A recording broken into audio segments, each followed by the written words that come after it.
Okay, so let's take a look at the Shakespeare PowerPoint. Focus on Othello toward the end of it. All right. So this is our probably the best known pencil drawing of Shakespeare. There's a couple others. I don't know how accurate really any of them are, but this is the most prominently used version of Shakespeare. He's kind of got the skullet going with being bald and long hair and all that. But I want to go over the timeline because there's a few steps in the process that help us understand Shakespearean theater. Now, he was born in 1564 to a fairly well-to-do father. His father was the bailiff of Stratford-upon-Avon. Now, we think of a bailiff as somebody like on Judge Judy or something like that, but the best equivalent would be mayor. Also, he's a glove maker, so he was a merchant who had a little bit of money. Now, the reason why Shakespeare's birth date is interesting is that he was baptized on April 26th. The custom at the time for healthy babies was to baptize them 3 days after their birth, making his date of birth April 23rd, which is coming up. Now, why is that important, you ask? Well, he died on April 23rd. We know that for sure. So I think in academia, people who enjoy Shakespeare, there's a nice symmetry to his life that his birth date and his death date are the same. Now, at the age of 6 or 7, he probably entered grammar school. Now, when we think of grammar school, we think of like elementary school, eating pace and doing your ABCs and all that. This school that he went to would have been a lot more in depth than we would think of as a grammar school. He probably would have gone for 6 or 7 years. Now, he would have studied works in ancient Greek, in Latin. He would have learned Latin.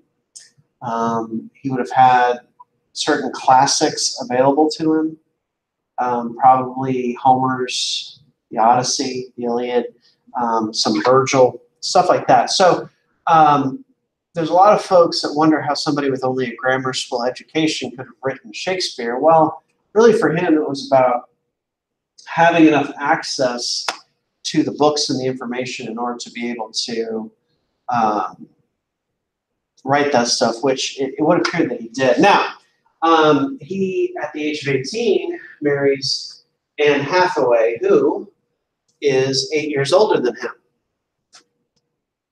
The interesting thing about this is that their first child was born 6 months after they were married, which, if you do the math on that, it's not real hard to figure out why they probably got married. However, do consider that in a lot of places in Europe and in a lot of places in England, you were considered married once you were engaged. So once you were engaged to be married and you were waiting for a priest to perform the ceremony, you could live as husband and wife in a lot of cases, and people wouldn't really have a problem with it. So it's also possible that they were engaged before she got pregnant, but probably not. Okay, sometime in the mid-1580s, Shakespeare heads for London. And a lot of these dates are a guess because there's not great records for a variety of reasons. One, people didn't keep great records about a lot of things back then unless they wrote a diary. And two, as far as Shakespeare is concerned, there were a couple of big fires in London in the 17th century that may have had more records of Shakespeare's life. But in 1585, he has twins born, Hamnet and Judith. Hamnet died at a fairly young age, but his twin sister lived pretty long. Okay, now, by the late 1580s, early 1590s, Shakespeare is writing plays in London. And he starts off his career writing histories. which, if you think about it, kind of makes sense. All of his plays have some sort of source. However, in the case of his early plays, he's really telling fairly well-known stories. Henry VI is only 100 years before he lived, so fairly recent memory for this culture. Now, one thing we do have to take note of with these dates is there's going to be a date range, because oftentimes Shakespeare would reference current events or make allusions to current events in his plays, or make jokes about somebody that could be referring to somebody. So oftentimes we know a play couldn't have been written before something, but we know definitely it wasn't written, you know, after a certain date. And this is textual scholarship that you have to be really, really, really good at dissecting the original text to decipher all this information. I am not there.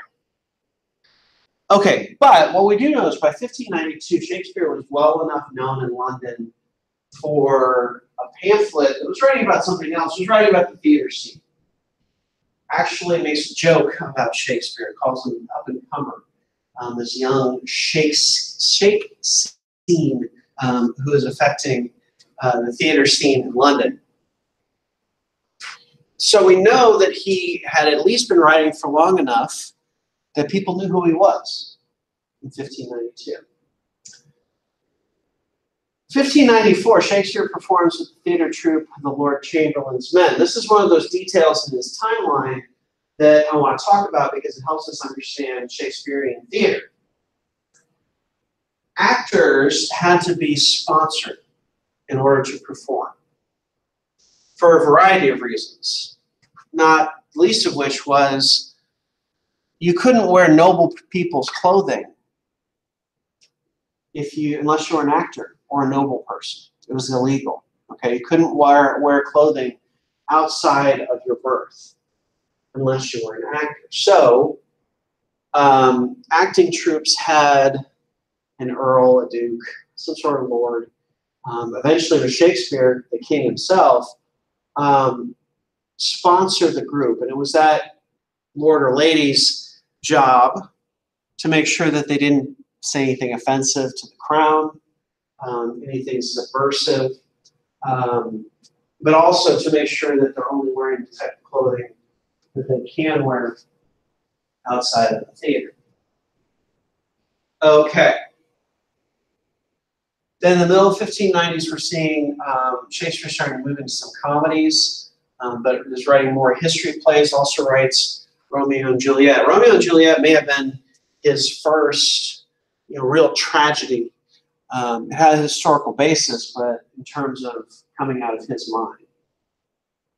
Okay, as we move along, we start to see some of the more famous plays that we know about. Julius Caesar, Henry V, As You Like It.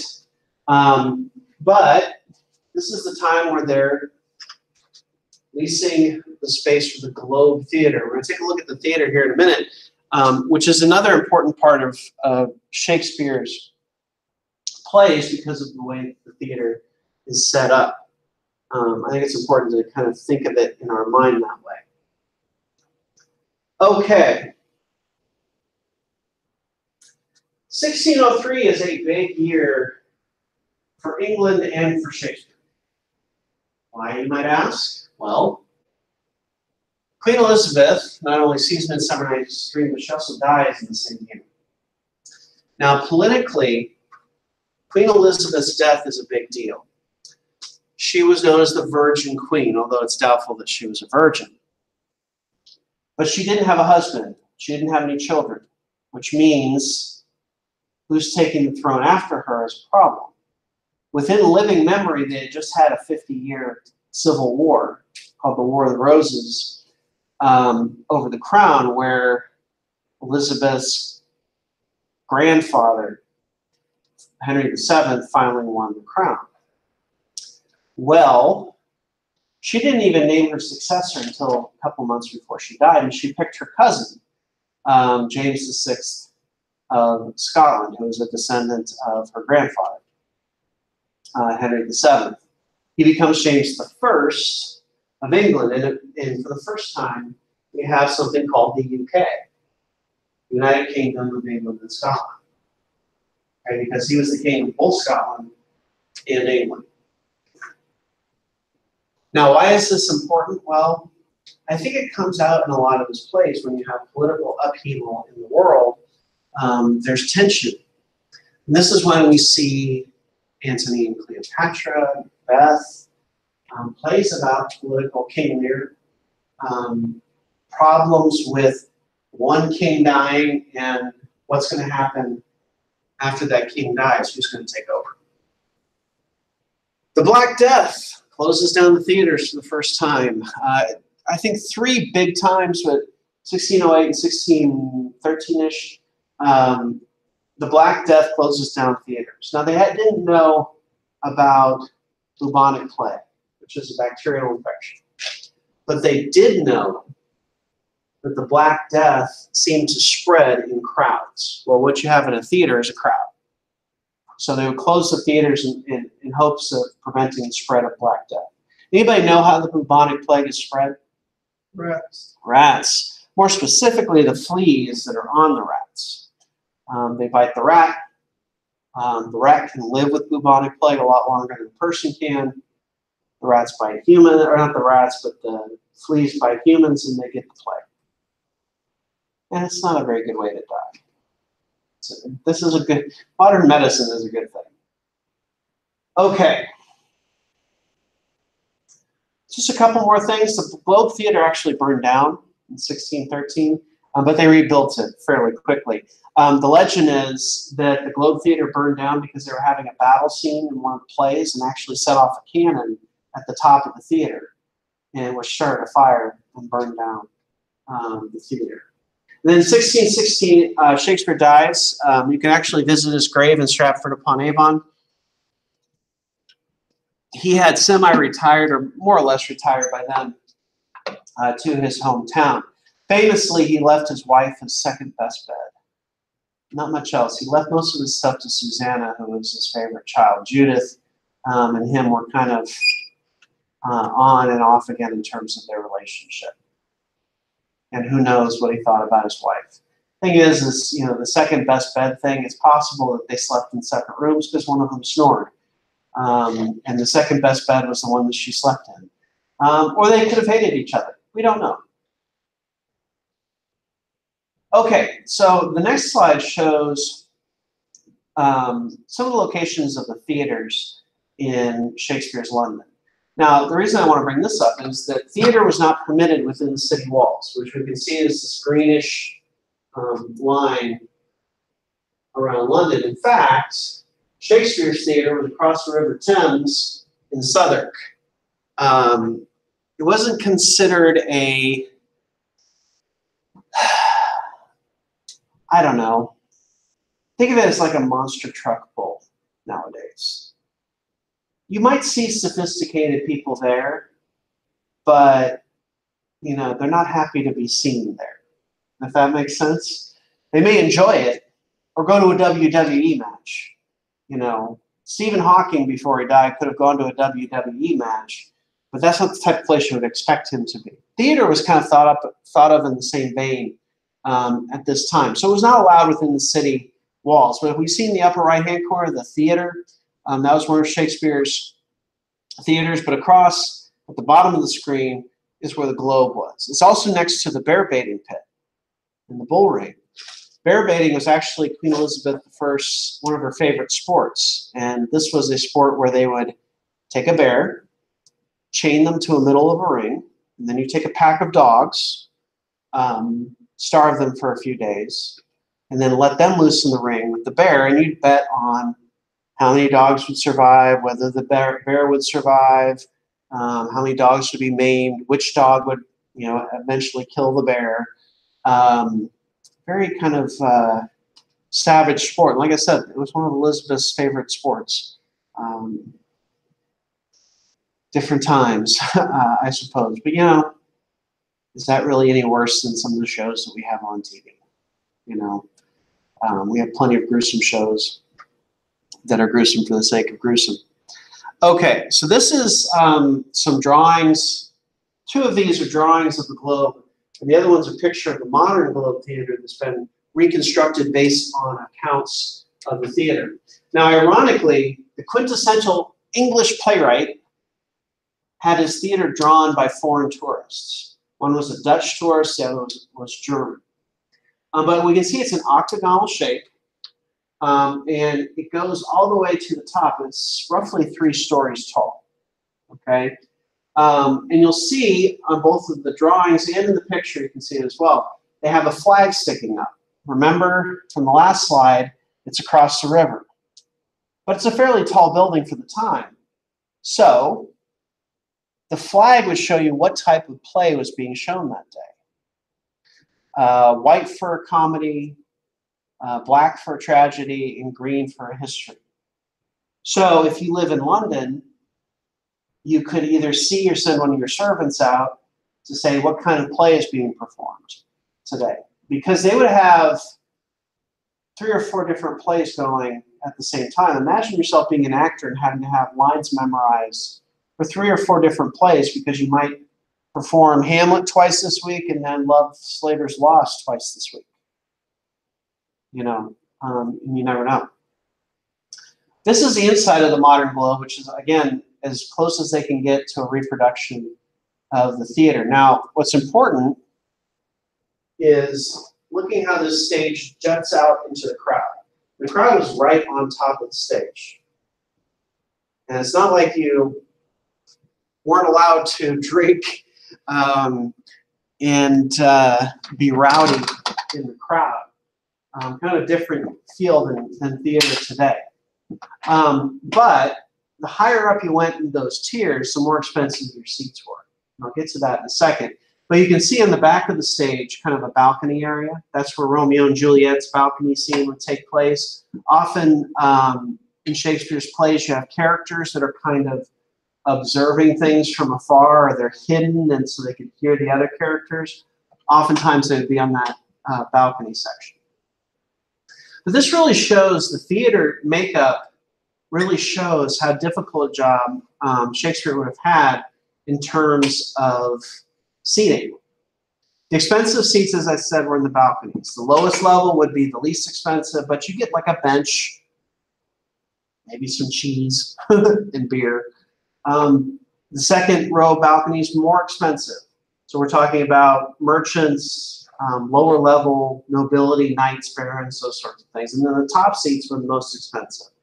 You probably get cushions, nice seats. This is where the queen would sit if she went to the theater. But it had a roof, which meant that if it started raining, it didn't get rained on.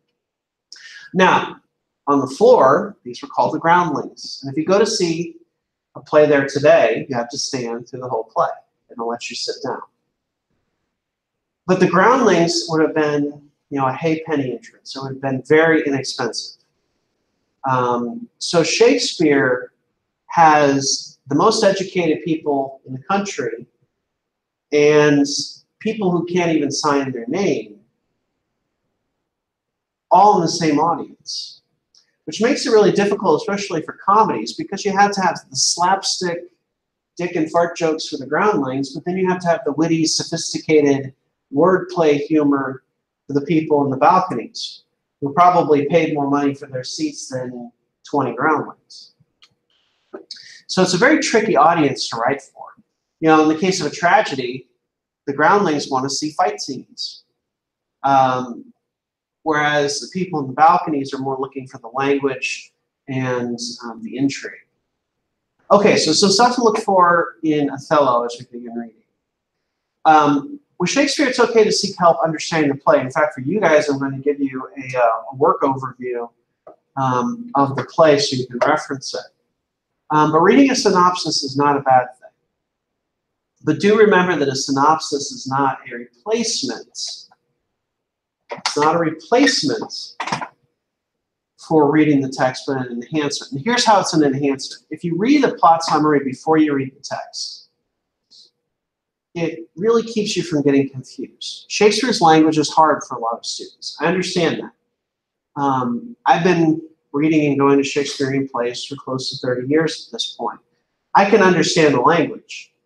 But for many people who don't have to practice reading it, the cadence, some of the words, that sort of thing makes it difficult to understand. So if you've read a synopsis beforehand, it helps keep you from being lost. It's like, okay, I don't know what this character's talking about, but I know between beginning and the middle of the play, this character does X, Y, and Z. So you can kind of work through those difficult passages. Okay, so some themes to look for in this play. Jealousy is a big one.